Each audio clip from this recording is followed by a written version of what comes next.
This is going to be the last new topic of this semester. So derivatives of inverse trig functions. I'm just going to go through the notes here. We're going to just do a little bit of a review with some of the arc trig simplifying methods. And then we're going to move into our derivative rules. And we'll just practice with those rules today.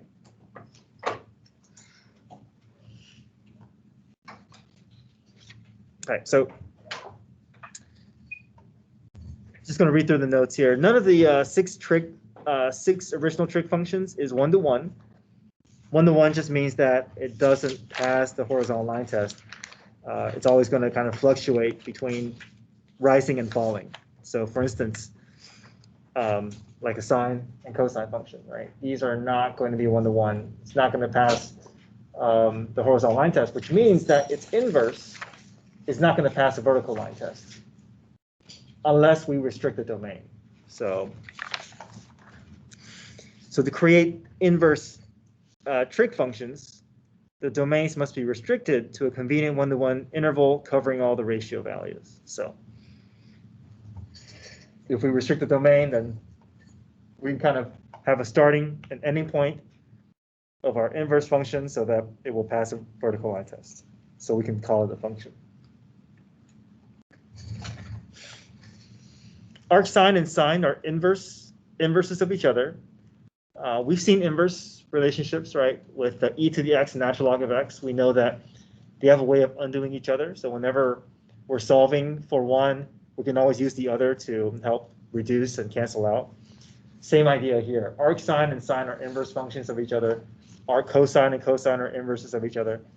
So what that means is if I stick a function into its inverse or inverse into its corresponding function, they're always going to have a way of undoing each other, canceling each other out. The only thing remaining is just an x.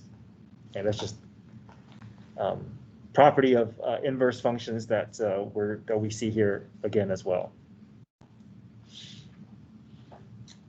We have these six inverse trig derivatives that we're going to be applying.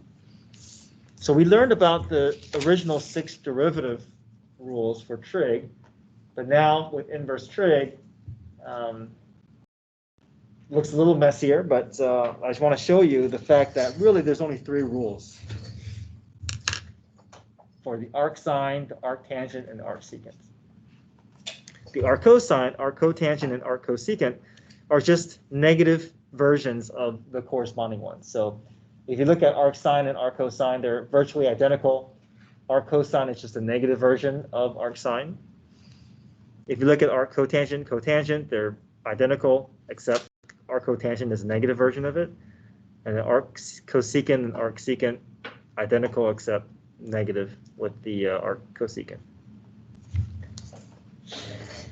Right, we're going to revisit these rules on the second page, but we're just going to practice a little bit with some algebraic or reducing, simplifying expressions. A little bit of pre-calc review for examples 1 and 2.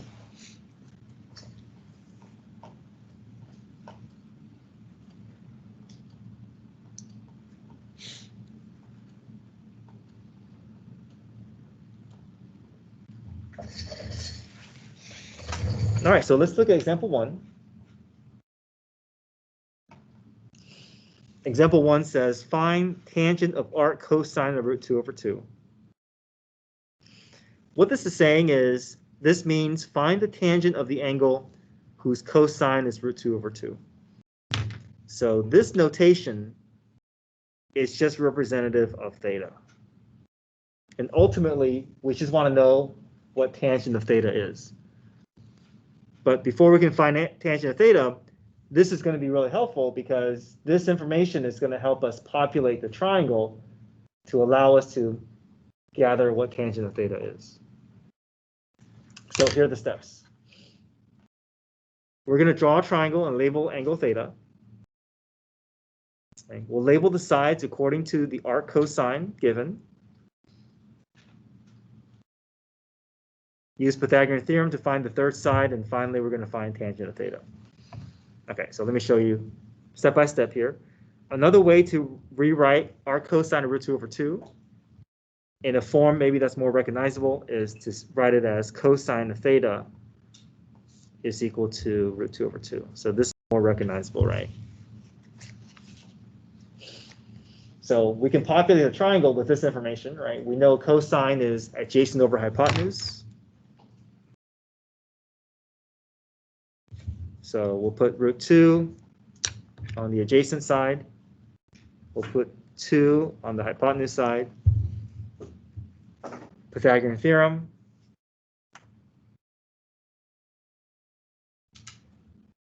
Will help us find the third side.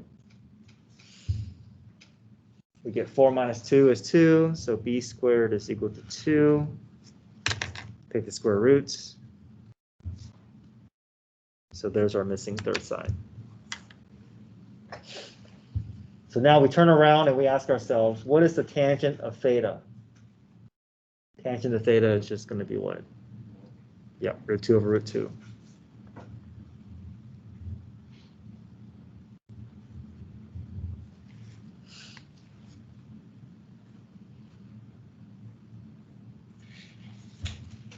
Does that process make sense? Review from last year. Okay. So create a trig expression with the inside portion, populate the triangle, use Pythagorean theorem to find the third side, and then step back and ask yourself, what is the outside functions ratio of the triangle?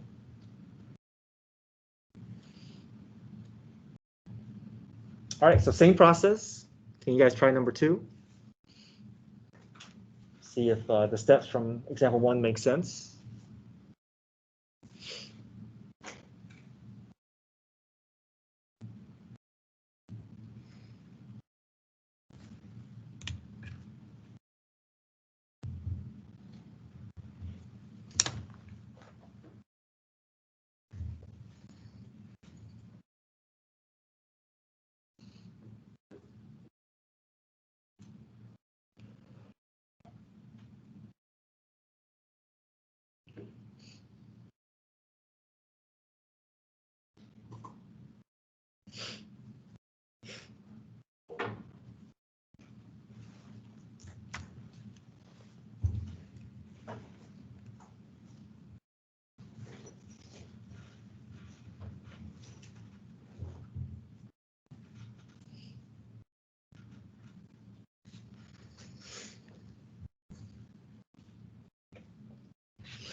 Another way to represent arc sine of 5 over 13 is sine of theta is equal to 5 over 13.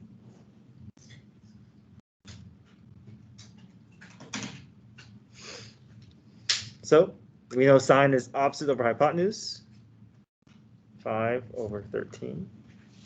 Pythagorean theorem will help us find that third side.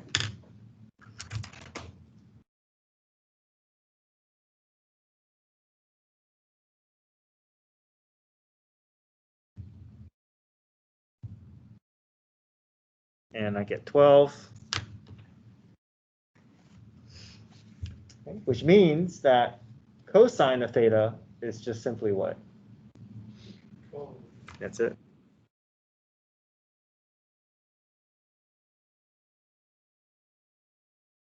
Yeah.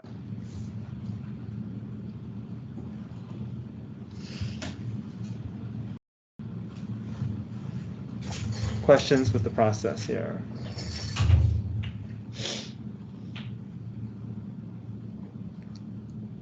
Okay, let's look at example 3. Same process. It's just that now we're dealing with variables. For example 3, our populating of triangles is not just going to be numbers. It will be including variables, but same process. Okay. Let's go to the back. Example 3.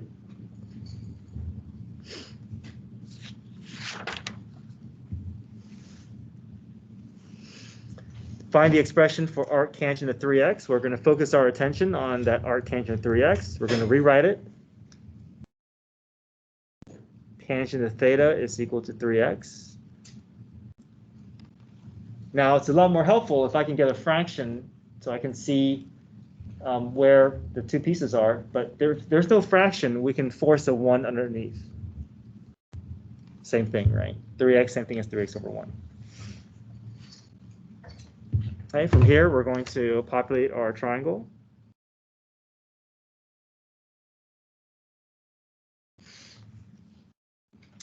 Where does the 3x go and where does the 1 go? Opposite, this is opposite, and then 1 is adjacent. Good.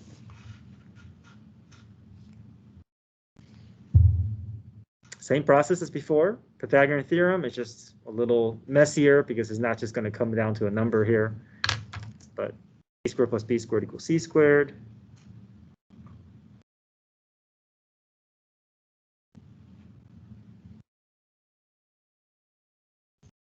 Root.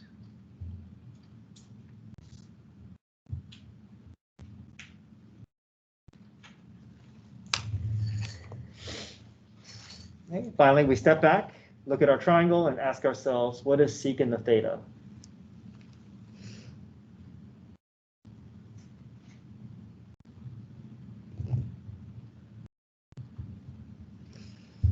Okay. So what's secant of theta based off this triangle? Root 1 plus 9x squared over 1. Good.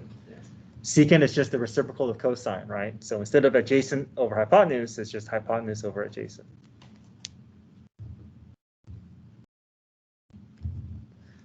You can leave that 1 there, or you can just drop the 1. Same thing.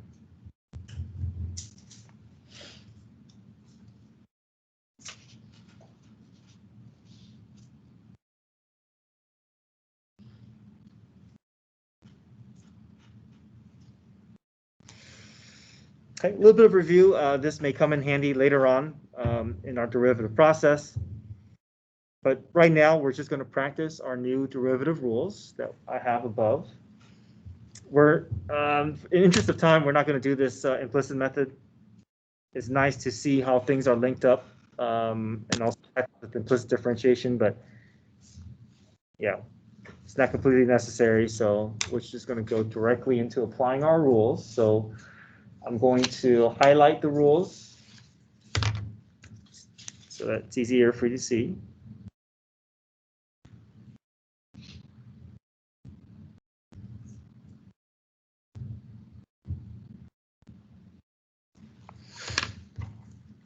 So here's the rule that we're going to apply for arc sine of x. We're going to find the derivative, the slope formula for this. So what is our u value based off of this rule here? For example 5. Sorry, example 4. We're going to do example 4. Just x. Just x, yeah. So x is our u value. That's all we need. If you can figure out the u value, then the right side is just matching and specifying what the rule tells us to do. Okay, so the rule says u prime over square root of 1 minus u squared. So what's u prime going to be? Just 1, right? X's derivative is 1. Square root of 1 minus, and then our u is x, so it's just 1 minus x squared.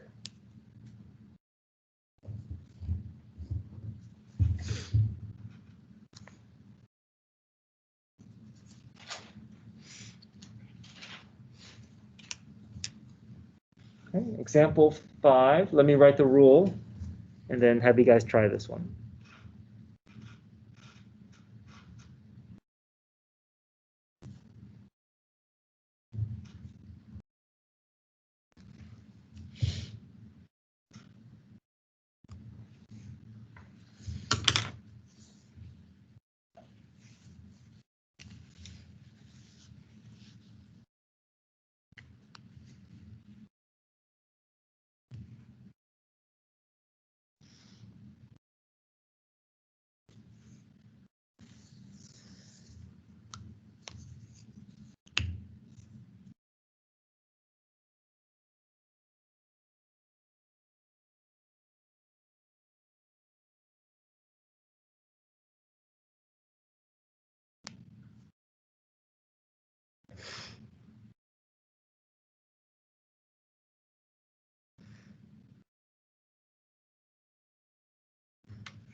Okay, what do we get here?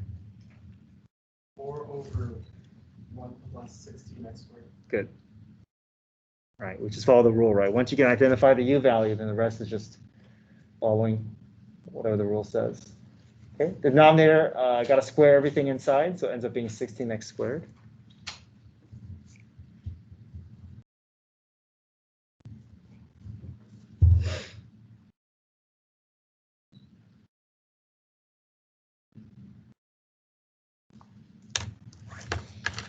Questions here? Okay, example 6, let me write the rule and then have you guys try it.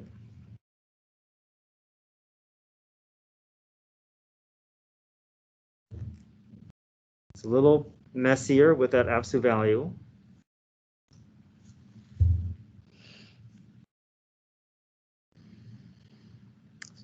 Now, when you write your derivative, you may look for ways to cancel, and it's okay to cancel things inside and outside of the absolute value. It's just that at the end, if there's any variable stuck inside the absolute value has to stay in the answer, in the derivative. But if all the variables inside the absolute value goes away, then there's no need for that absolute value anymore.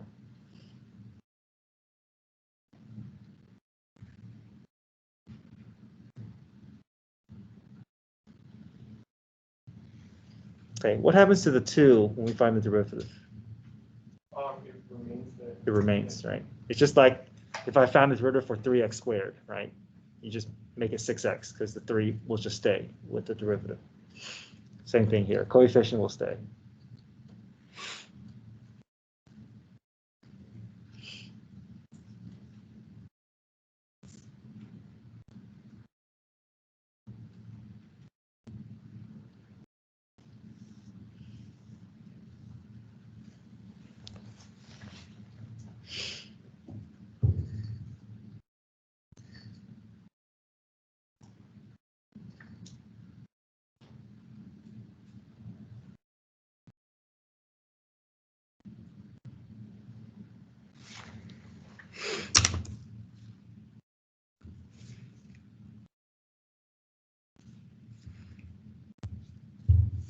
Okay. U value is 3x squared, the derivative is 6x.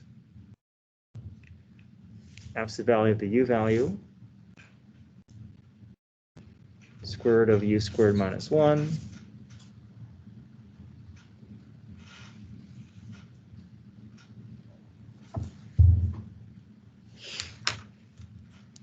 Okay. 6 and the 3 can reduce. X and the x squared can reduce.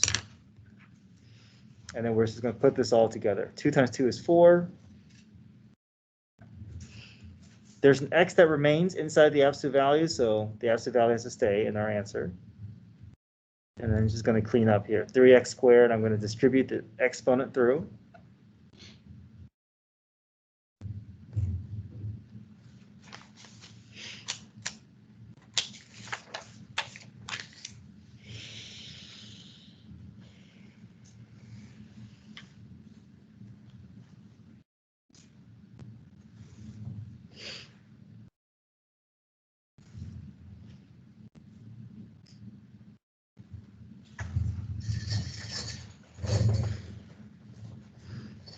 Okay, any questions with 6?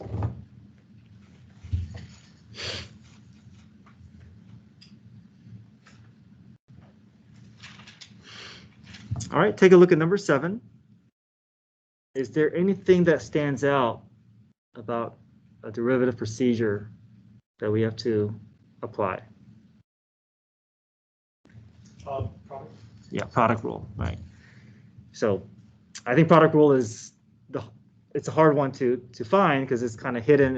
It's not very prominent because sometimes they're doing it without parentheses, but we need to be able to see it, right? X and R cosine are distinctly 2 separate expressions. They're being multiplied. So we have to go through product rule.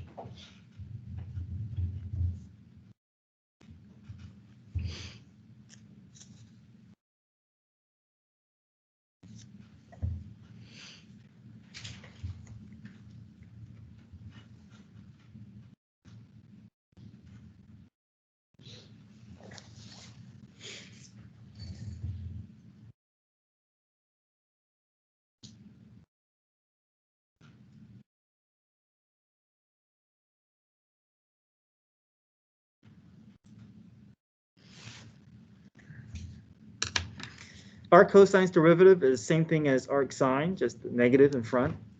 So here's arc cosine's derivative here, if you want to see it.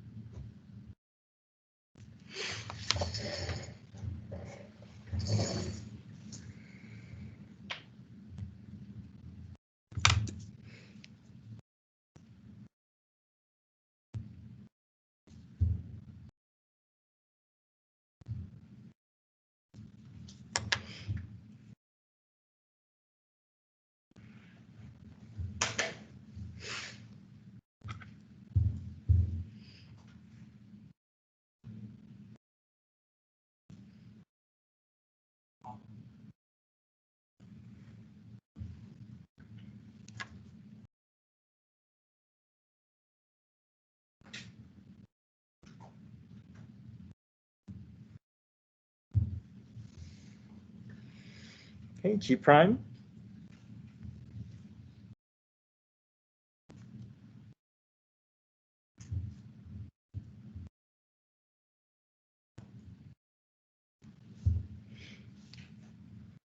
Do a little bit of cleanup. There's no need for common denominators.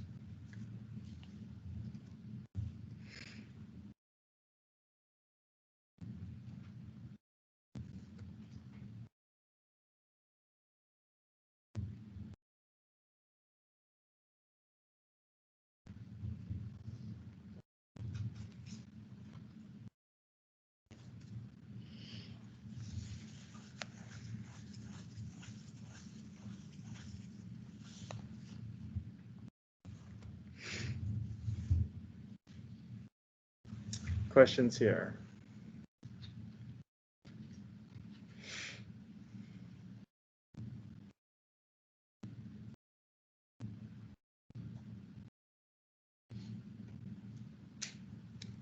All right, number 8, find y prime for cosine of arc tangent of x. Is there a procedure that we have to use for 8?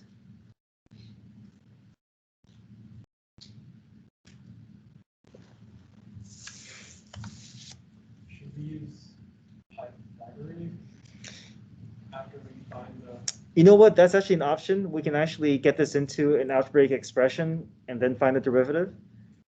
But how about if we just want to take the derivative directly from this form, though? Okay, add something that I want to show you something here.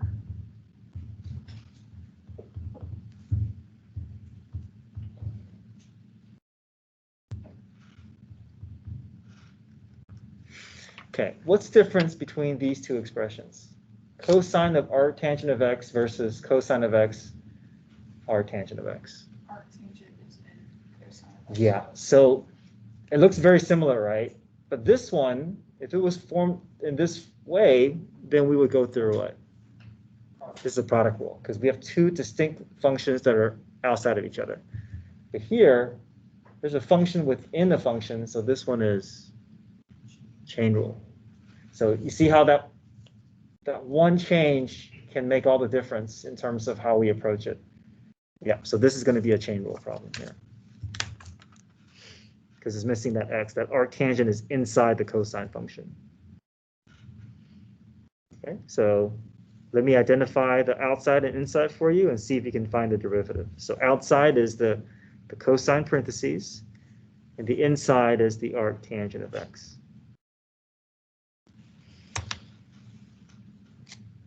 The most common mistake that I see with chain rule is that students tend to want to find the inside's derivative and stick it within the parentheses of the outside. Okay, but we don't do that, right? That's not what the chain rule says. Chain rule says we take the outside's derivative and we take the inside's derivative, and they're going to sit next to each other, not inside one another. They're going to be outside of each other. All right, try that. Cosine's derivative, as a reminder, is negative sine. And then arc tangent's derivative we saw from example 4. Sorry, example 5.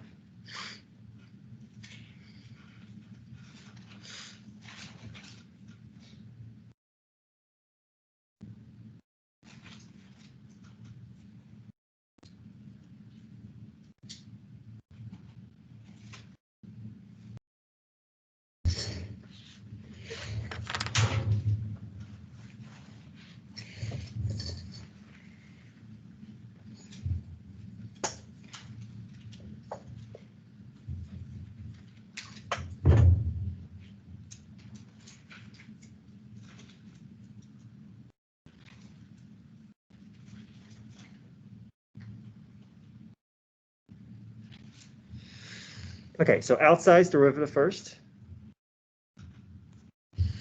Cosine becomes negative sine, but when we do negative sine, we repeat the inside portion, right? Because we're not ready for the inside just yet.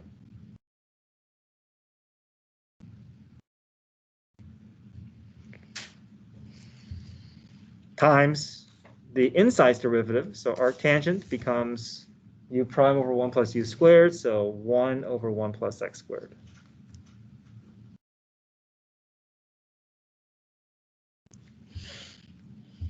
All right, so we have the derivative, but this we can do a little bit of cleanup. So remember how with example 3, we're able to convert something like this into an algebraic form? So we're going to do that here as well. We're going to the derivative, we're just trying to get this into a more algebraic form. So we're going to create our triangle based off that inside information, populate the size of the triangle, and then finally find the sine of that theta. So arctangent of x is the same thing as saying tangent of theta is equal to x over 1.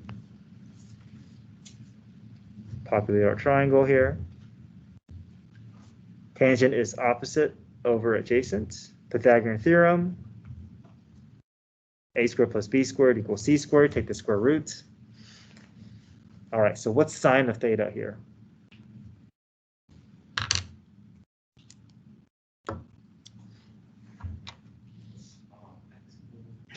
Yeah, x over the square root, right? Opposite over hypotenuse.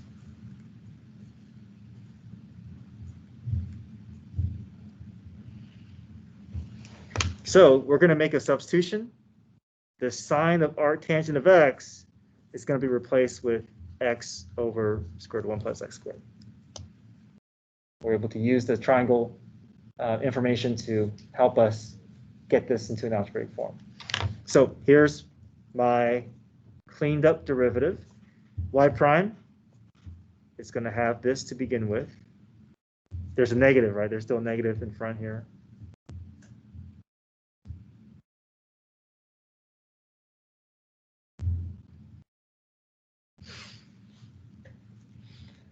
So this is fine, but I see that these are the same base, so I can just merge them together, right? I know that if I'm multiplying bases, it's the same thing as adding exponents. So it's really, I'm just doing 1 plus x squared to the 1/2 times 1 plus x squared to the first power. And if I multiply bases, I add exponents. 1/2 plus 1 is 3/2. So here's my cleaned up version of the derivative.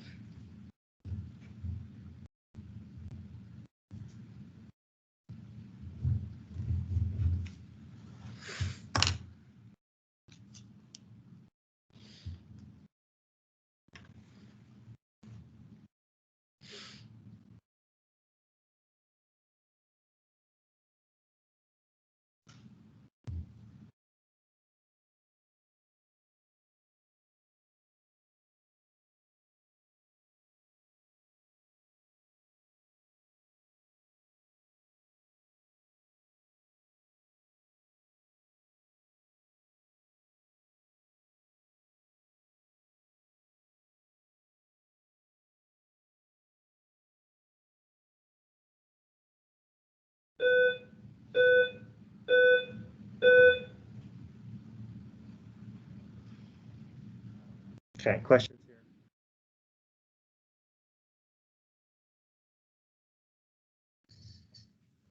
Let's move to the worksheets. The first page of the worksheet is just reducing and simplifying into algebraic expressions, but I want to focus on the derivative portion. So if you don't have the sheet, it's okay. We're just going to do these problems. I'll display them one by one. So let's try 39 first.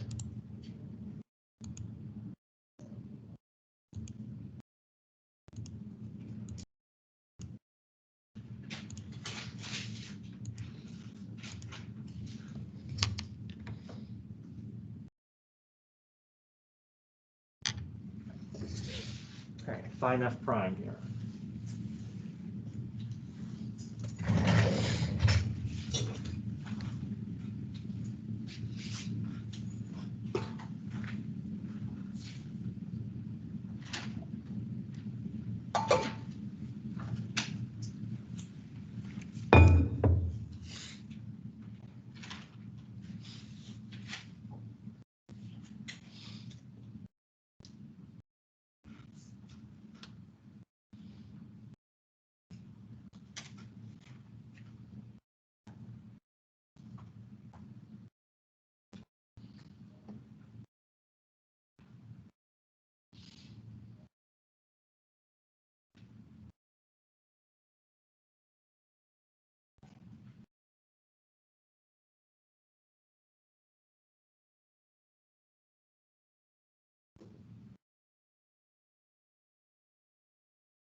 Okay, so 39, once again, identify the u value to be x minus 1. Everything kind of falls into place nicely. I'll show that answer in a second. For 44, though, what can we do to maybe rewrite the problem to make it easier for our derivative step? X to the 1/2. Yeah, let's rewrite that as x to the 1/2, which will be a nice transition into power rule. Seeing that 1/2 there. Okay.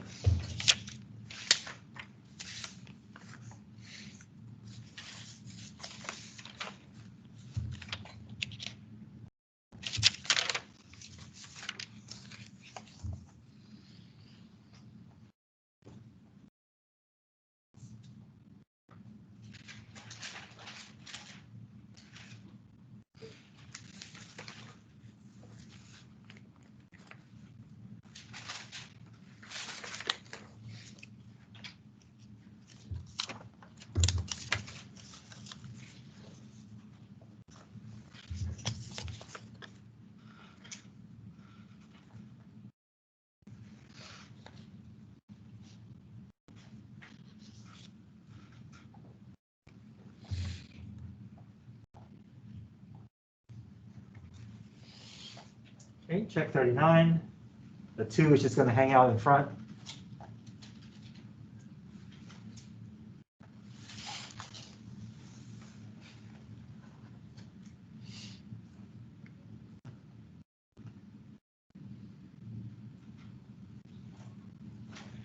Okay, 44, our u value is the x to the 1/2. We go through power rule, and that's in the sit in the numerator of our derivative, right?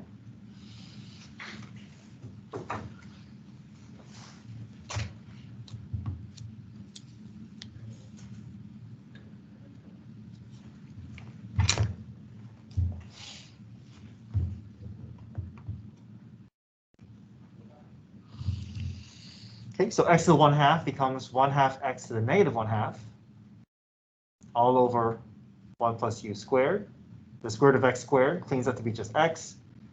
The 1/2 x to the negative 1/2, I can push this to the denominator space of my numerator, which will make it 1 over 2 root x. Still a complex fraction here, but I can just make the two denominators share the same space. So I got it down to 1 over 2 root x times 1 plus x.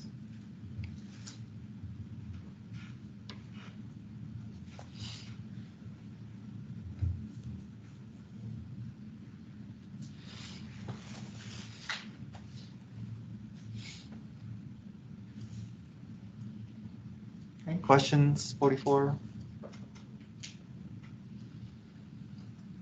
right, look at how number 46 is set up. X squared arc tan 5x. What do we need there? Product rule, right? X squared arc tan 5x, those are distinctly two separate expressions. Yeah, product rule. Try that.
Any questions with 46?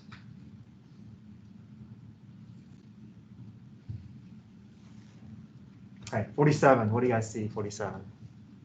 Chain. Chain rule, right? Good. Our cosine is inside the sine. There's no sine t. If there was a sine t there, then we can think of those as two distinctly separate functions, but this is one inside the other. Good, chain rule.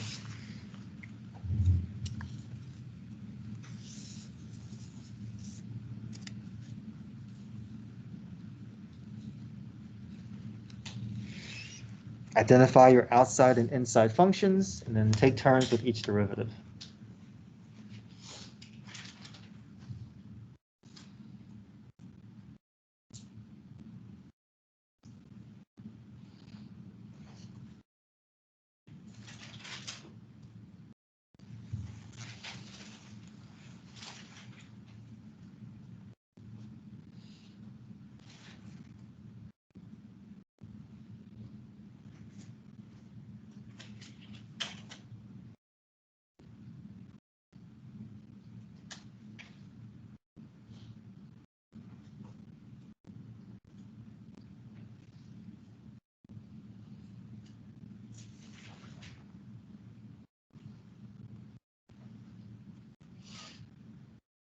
Sine's derivative first, and then in a separate area, you're going to do our cosine derivative. But just don't put that our cosine derivative inside the parentheses of sine, right? They're going to be in a separate location apart from each other.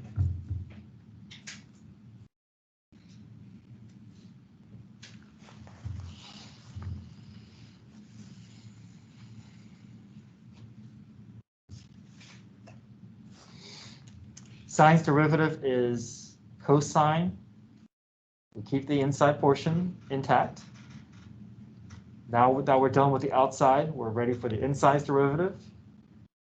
Our cosine is negative u prime over square root of 1 minus u squared. Virtually identical with arc sine, just with a negative in front. Okay, so here's our derivative. Any questions up to this point? Now, normally, we would need to go through and do a triangle, right? Because we have a arc trig function inside a trig function, but the nice thing is that there's a bit of a shortcut because cosine and arc cosine are directly inverses of each other. So they're just going to cancel each other out, leaving me with just t. So we can do a little bit of we can skip to the end here without having to go through all that trouble.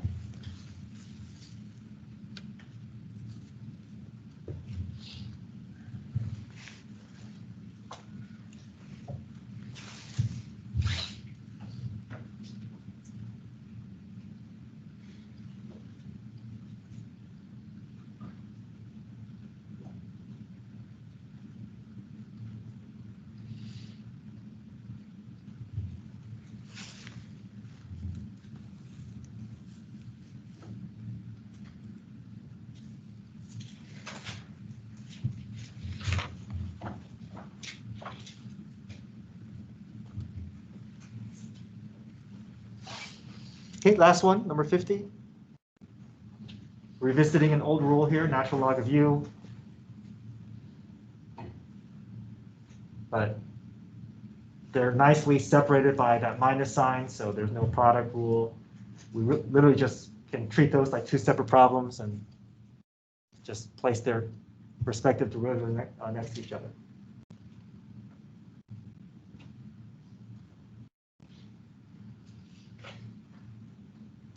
The arctangent of t over 2, I like to rewrite that problem. I like to write it as 1/2 t.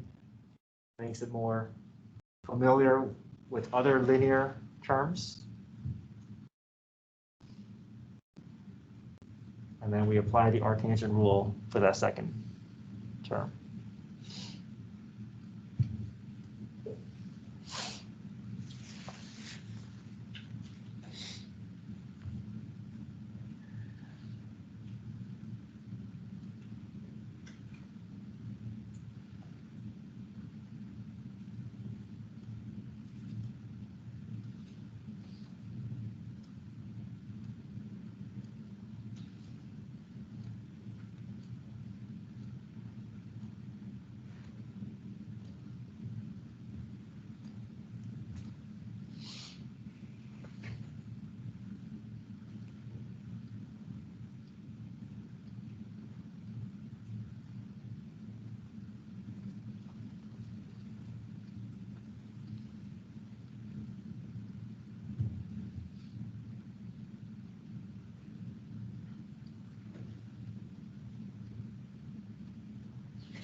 any of the y primes is fine for your answer. I'm just looking for ways to clean things up, so I'll walk through that step.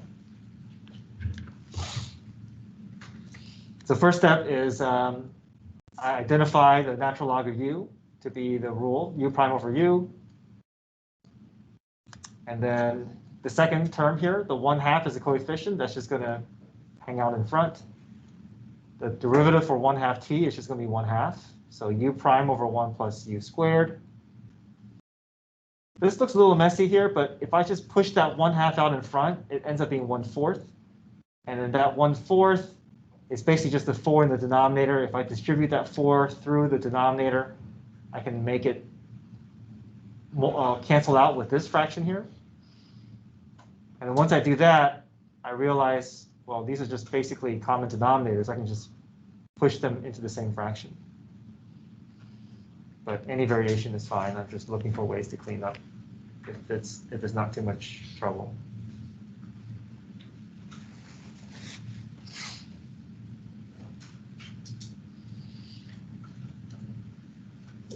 Questions?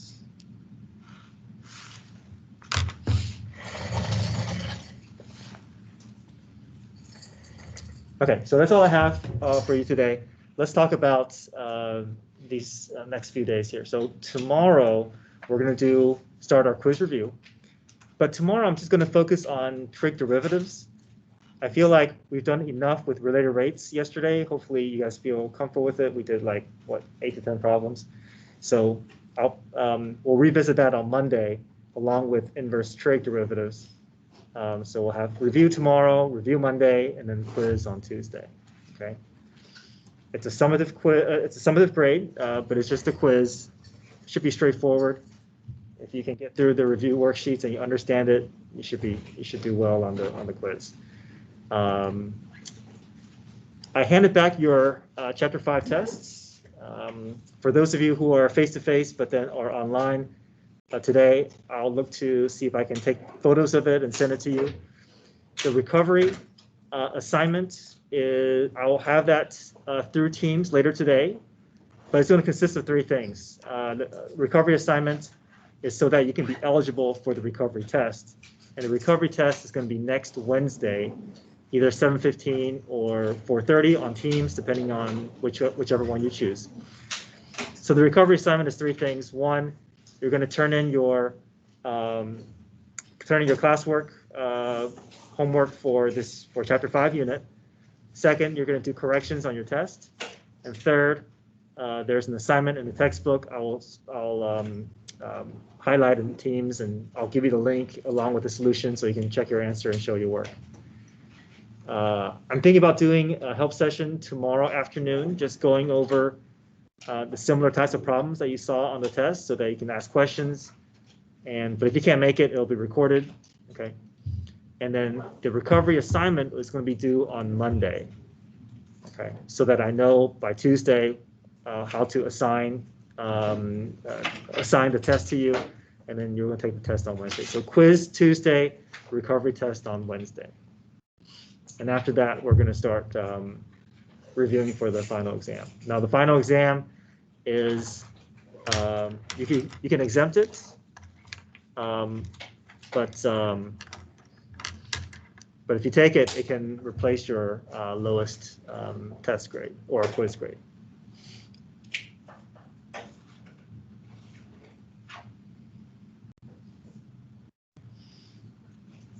Okay, any questions?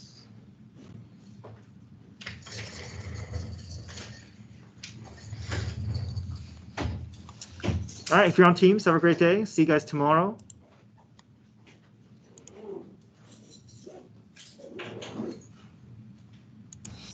Have a nice day, Mr. Yang. Have a good day. See you. Thank you. Bye.